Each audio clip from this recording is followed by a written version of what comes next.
This is the VOA Special English Development Report. On December 10th, 1948, the United Nations approved the Universal Declaration of Human Rights.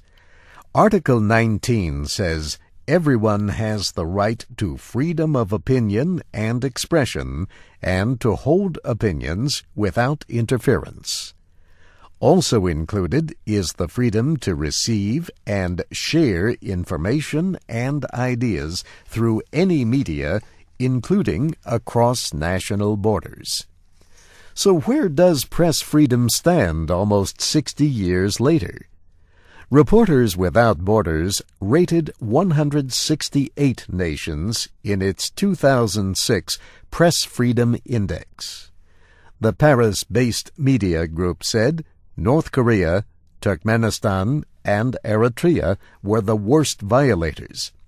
Next came Cuba, Burma, China, Iran, Saudi Arabia, Ethiopia, and Nepal.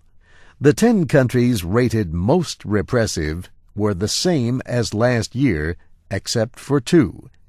Ethiopia and Saudi Arabia moved into the bottom 10, while Libya and Vietnam moved up. 4 countries shared the top rating: Finland, Iceland, Ireland, and the Netherlands. Last year, 7 Northern European nations were all number 1, including Denmark.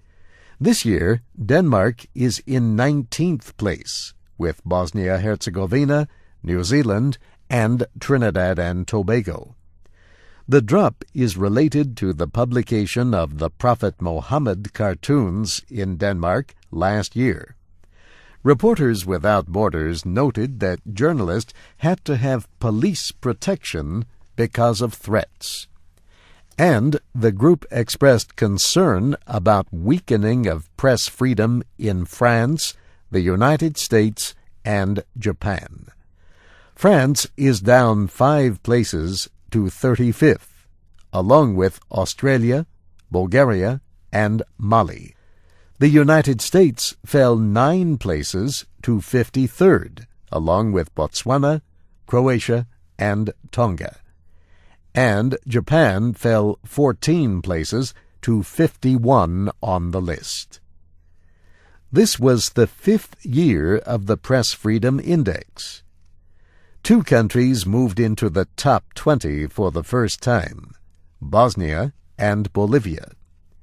Bolivia, in 16th place, was rated highest among less developed countries.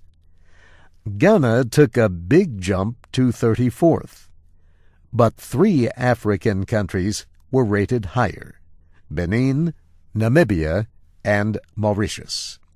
One of the biggest improvements on the index was Mauritania, up 61 places in the past 2 years.